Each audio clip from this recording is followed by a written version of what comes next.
एका गुरुची कथा. एका गावात एक प्रसिद्ध गुरु राहत होते.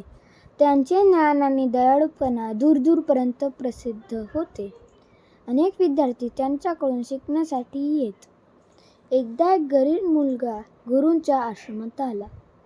त्याने गुरूंना विनंती केली की ते त्याला स्वीकारून त्यांना शिकवून घेतील. मुलगा हुशार होता, पण त्याच्याकडे पैसे नव्हते. गुरूंनी मुलाला स्वीकारले. त्यांनी त्याला शिक्षण दिले आणि त्याला जीवनाचे धडे दिले. मुलगा लवकरच शिकला आणि एक ज्ञानी आणि दयाळू व्यक्ती बनला. काही वर्षांनंतर मुलगा एक यशस्वी व्यक्ती बनला. त्याने गरिबांना मदत करण्यासाठी आणि शिक्षण पसरवण्यासाठी आपले पैसे आणि वेळ दिले.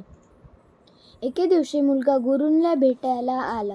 त्याने गुरूंचे आभार मानले आणि त्यांनी त्यांच्यासाठी जे काही केले त्याबद्दल त्यांचे कौतुक केले. गुरूंनी मुलाला हसून म्हटले, "माझे प्रिय विद्यार्थ्या, तू माझ्यापेक्षा कितीतरी मोठा गुरु बनला आहेस. तू जे काही शिकला आहेस ते इतरांना शिकवून तू जगाला एक चांगले स्थान बनवत आहेस."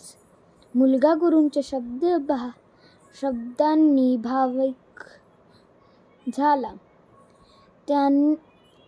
त्याने गुरूंना वचन दिले की तो नेहमीच त्यांच्या शिकवण्याचे पालन करेल आणि जगाला अधिक चांगले बनवण्यासाठी प्रयत्न करेल.